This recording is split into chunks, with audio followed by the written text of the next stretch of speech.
Howdy y'all, and welcome back to the Texian channel. This is episode 4, Neville Chamberlain Gets a Bad Rap.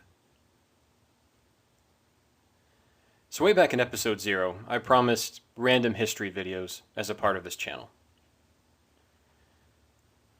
If this is your first time on the channel, and I recognize perhaps some of you are British who clicked on this, I encourage you to go back and watch episode 0.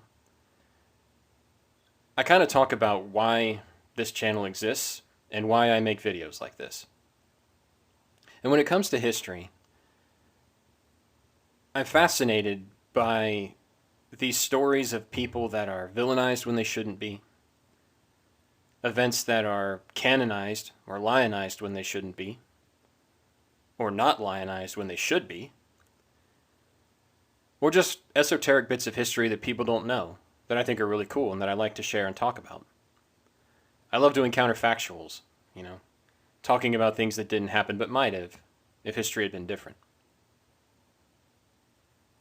But I want to start off this video, since it's the first history one in the series, by explaining something that was explained to me on one of my first days as an undergraduate.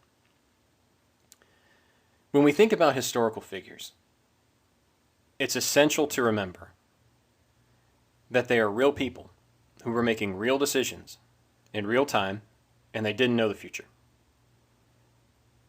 I think it's easy for us, especially for historical figures that lived or, had their main experiences before there was a visual record of it, photographs, film, video, that type of thing.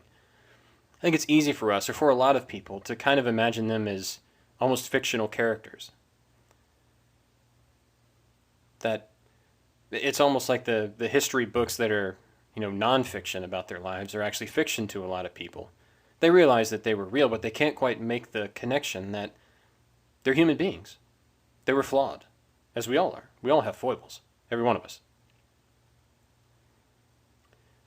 And we're willing to apply a standard to them that we would not accept in our own day. We all make decisions every day, thousands of them.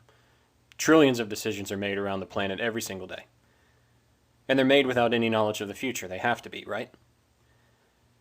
So we all take the best information that we have, and we do what we think is right.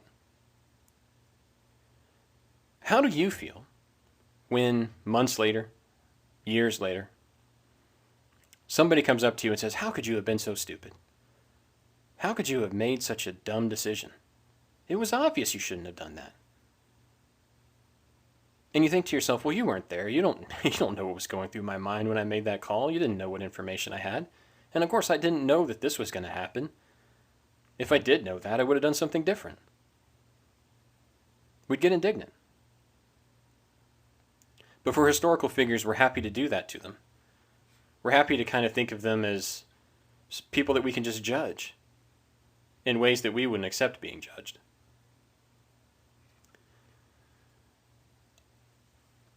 I'm not going to talk about Neville Chamberlain's full life.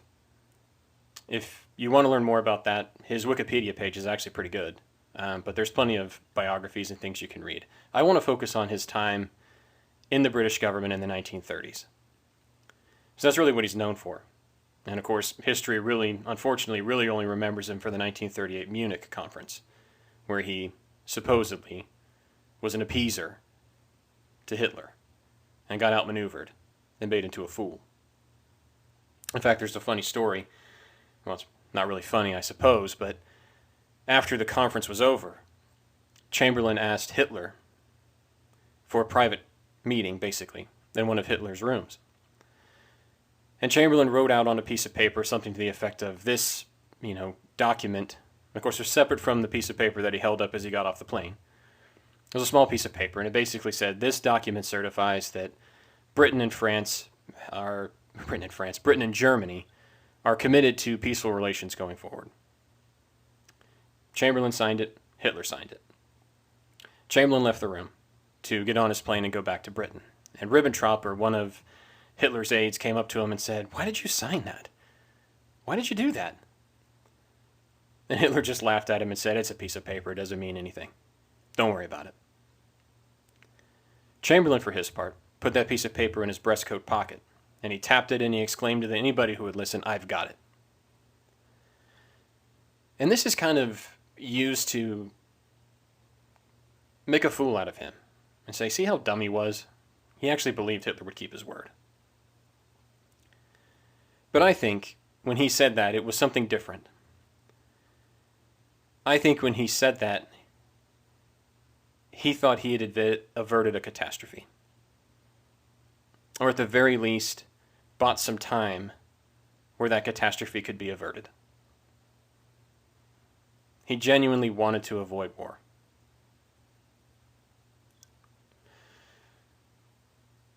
So here's what we know about 1938. The British weren't even clamoring to go to war.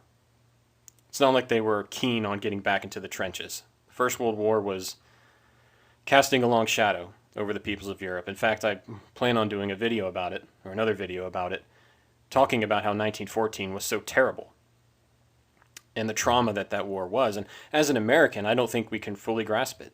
I don't claim to know. My knowledge of this comes from reading firsthand sources from the soldiers and regular people who experienced it. But it was a catastrophe. There was a single day in August of 1914 that the French army lost 22,000 men killed. Not missing, not wounded, killed. 22,000. We lost a little over 54,000, I think, in Vietnam in 15 years. Half of what we lost in 15 years in Vietnam, they lost in one afternoon. On the first day of the Somme, July the 1st of 1916, the British Army lost 19,000 men killed. 19,000 in a day. And it wasn't just the men at the front that sacrificed. The women back home lost husbands, brothers, sons, sometimes multiple, sometimes several members of their family. They themselves were working in the munitions factories, losing fingers and hands in presses as they furiously tried to keep up with the war demand for artillery shells or mess kits, medical supplies, whatever it was. Everybody wanted to avoid that catastrophe. Hitler, on the other hand, needed war to happen. The German economy, from the time that Hitler took it over, was overcooked. They were spending massively on infrastructure. We talk about the Autobahns as being these marvels. Perhaps they are. But he built them for war. And he used a lot of debt to build them. The German economy was way overcooked. And in fact, there's an excellent book out there called 1938, in which the author argues that one of the reasons Germany annexed Austria in something called the Anschluss, I think I pronounced that right, in March of 1938 was because their economy was on the brink. It was about to collapse. And they had to find a source of revenue. They had to find a source of capital that they could flood in to save the economy. That's why they did it. But bringing Austria in was just sort of a short-term sugar high. The Austrian economy was okay, but wasn't like they were a super wealthy country. And the German economy still had huge structural problems. They were, of course, ramping up for war, so they were spending tons of money that they didn't have. They were ripping off their people to do it. It was a mess. And Hitler knew it. Time was not on his side. And I think the British intelligence services knew that too. And I think Chamberlain knew that too. Hitler needed war. And that was a piece of leverage. Now, Chamberlain, for his part, was actually really acutely aware of the German threat. In his time as Treasury Secretary, which the British call Chancellor of the Exchequer, I'm an American, so I say Treasury Secretary. His time as Chancellor of the Exchequer. During his time, he massively increased defense spending there, often in the face of, a lot of resistance. There were people that didn't want it, including the opposition Labour Party. But he poured all of that spending in to key areas, wisely, pretty shrewdly. and especially he focused on the RAF. He wrote to his wife Ida in 1940, just a few months or weeks before he died, and he said, quote, "If I am personally responsible for deficiencies in tanks and guns, then I must be equally responsible for the efficiency of the RAF."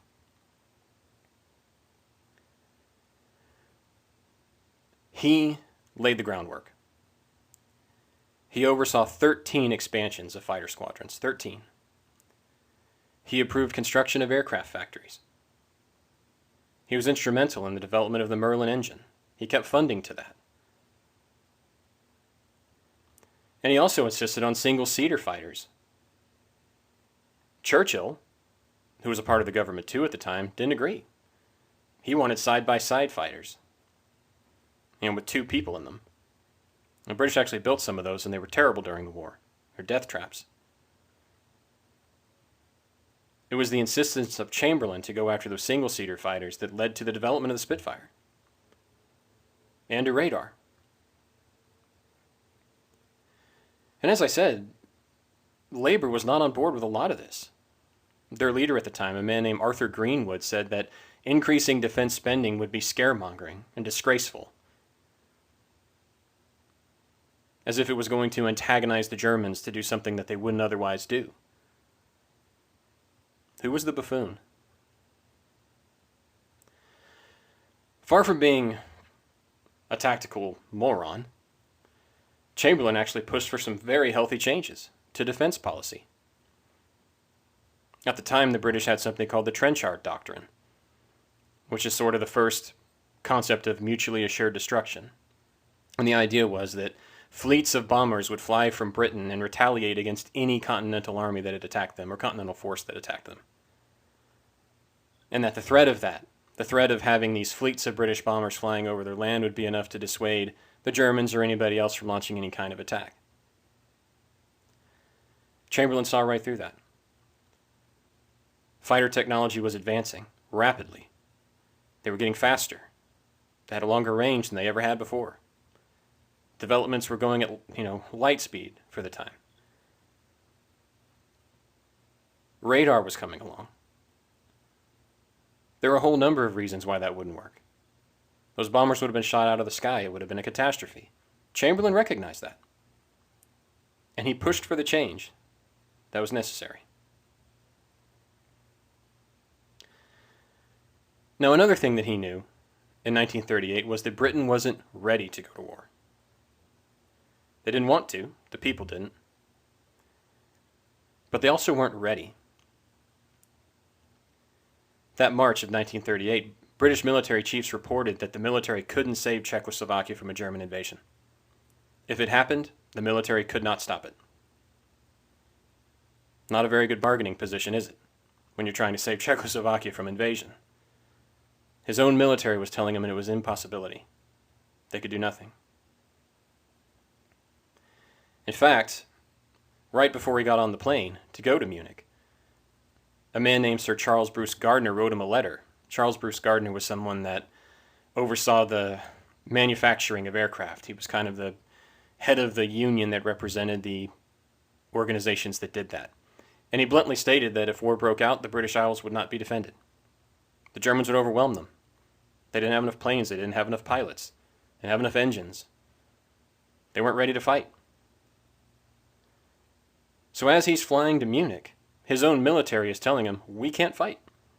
We're not ready. If you don't leave there with a deal, if you leave there and war breaks out, well, Czechoslovakia's gone. We can't do anything about it. And oh, by the way, I'm not sure we can really defend Britain either. Again, not the best bargaining position. So here's what I'd like you to do. Put yourself in Chamberlain's shoes for a minute. You're on that plane. You're flying over the French countryside. Here's what you know. Number one, British people do not want to go to war. There's no appetite for it. They're not keen on it. Now remember, this is 1938. Adolf Hitler is 2 years away from having hosted the Olympic Games, and not too far removed from being named Time's Person of the Year, or Man of the Year. I can't remember which one it was. I think it was Man of the Year. People didn't view Hitler the same way. Now, Hitler was a monster, we all know that, and would have been a monster regardless. But in 1938, it didn't look that way. And again, he's making this decision in real time, and he doesn't know the future. Also, Britain had no treaty obligation to the Czechs. The French did, but Britain didn't. There was no international agreement that was forcing their hand, forcing them to intervene in any way. They didn't have to. The British military has been telling you that it's unprepared to save Czechoslovakia. Can't do it. No matter what happens, we cannot go and intervene and stop the Germans from taking Czechoslovakia. Not only that, they're also telling you, or at least some of them are telling you, that your own islands can't be defended in the event of war, that you'll be overrun. You're not in a very strong position. Not in a strong position at all. However, you do know that Hitler needs war to happen. He's wanting war to happen. He has to have it. For economic reasons, for reasons of internal politics. There's any number of reasons why Hitler wants this to happen. So you got to think in the back of your mind, do I really want to give Hitler what he wants? Do I really want to give him the war that he needs? A war that I'm not really prepared to fight, and will probably lose, and be blamed for? That doesn't seem like a very good deal, does it? Not to me, anyway. So would you have made a different decision? And if so, what would you have done? Would you tell Hitler no? Refuse to negotiate? Well, what would have happened? Would have been a war. Right then, probably. Or very soon afterwards. A war that, once again, you're not prepared to fight, that you'll lose, and that you'll be blamed for. I think Chamberlain made the best decision possible. That's my view. I know it's controversial. I know a lot of people will vehemently disagree, and if you do, comment. I'd love to know. But I don't think there was anything else he could have done. Czechoslovakia could not be helped. The British Army couldn't do it. The French had no appetite to do it. The Germans were right on the border. There was no saving Czechoslovakia one way or another. So if you say no, if you refuse to give Hitler what he wants, well, actually, by saying no, you would give Hitler exactly what he wanted. But if you do that and you say no, Czechoslovakia would have fallen to a German invasion. Almost certainly. That would have cost a lot of lives. The situation had deteriorated way too far by that point to turn it around. By giving him Czechoslovakia, which again would have been lost inevitably, you give it away bloodlessly, you save lives, and number two, you buy time. Valuable time. Time for you to prepare, time for the French to prepare, time for everybody else on the continent to prepare. In late 1938, when he was headed over there, RAF's fighter command had 25 squadrons. So that's what they had. It was mostly outdated planes, biplanes, things like that. That would have been target practice for the Luftwaffe. By the summer of 1940, about 18 months after Chamberlain's plane lands from Munich, as the Battle of Britain was beginning, fighter command of the RAF had 58 squadrons, more than double where they were just 18 months before. And they were filled with Hurricanes and Spitfires, not those antiquated planes. In fact, talking about esoteric history, the real hero of the Battle of Britain was the Hawker Hurricane, not the Spitfire. There was more Hurricanes. They shot down more German planes than the Spitfires did. But they weren't as sexy. Didn't have as cool of a name. But it was the workhorse. And Britain had that fighting capability because of the 18 months that Neville Chamberlain bought in Munich.